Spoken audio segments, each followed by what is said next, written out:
আসাদ সরকারের পতনের পরপরই পাল্টে গেছে মধ্যপ্রাচ্যের ভূ রাজনীতির দীর্ঘদিনের প্রতিষ্ঠিত বহু সংজ্ঞা। বিদ্রোহীদের আকস্মিক অভিযানের মুখে বাশার আল আসাদের পালিয়ে যাওয়া মূলত অঞ্চলটিতে রুশ ও ইরানি প্রভাবকে ধ্বংসের মুখে ঠেলে দিয়েছে। অন্যদিকে উত্থান হয়েছে তুর্কি ও বিভিন্ন ইসলামপন্থী গোষ্ঠীর, যা এরই মধ্যে চিন্তার ভাঁজ ফেলে দিয়েছে সীমান্তবর্তী ইসরায়েলের কপালে।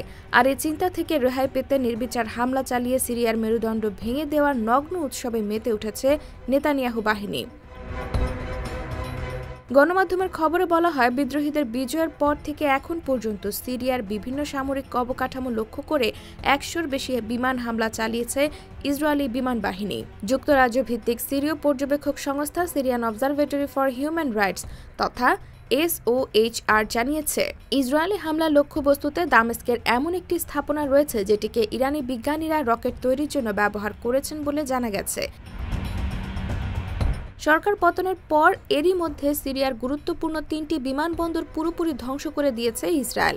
এগুলো হলো উত্তর সিরিয়ার কামিশোহিলিতে একটি, হোমসে একটি এবং দামেস্কের মেজ্জেহ বিমানবন্দর। এছাড়াও সামরিক সদর দপ্তর, গোলাবারুদ মজুদাগার সহ বিভিন্ন গুরুত্বপূর্ণ অবকাঠামোতে হামলা চালিয়েছে নেতানিয়াহুর বাহিনী।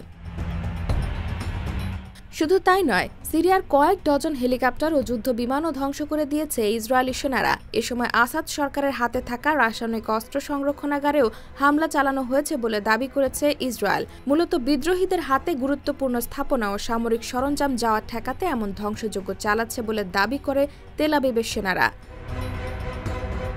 এদিকে সিরিয়ার সরকারহীনতার সুযোগ নিয়ে গোলান মালভূমি দখল করে নিয়েছে ইসরায়েল।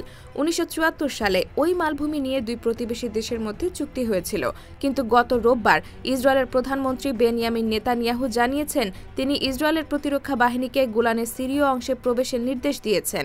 তার বক্তব্য, কোনো শত্রু শক্তিকে ইসরায়েলের নিজেদের সীমান্তে কর্তৃত্ব প্রতিষ্ঠা করতে দেবে না। সিরিয়ার সঙ্গে গোলান নিয়ে যে চুক্তি হয়েছিল তা সেখানকার সরকার পতনের সঙ্গে সঙ্গেই ভেঙে গেছে। IBTV USA, New York।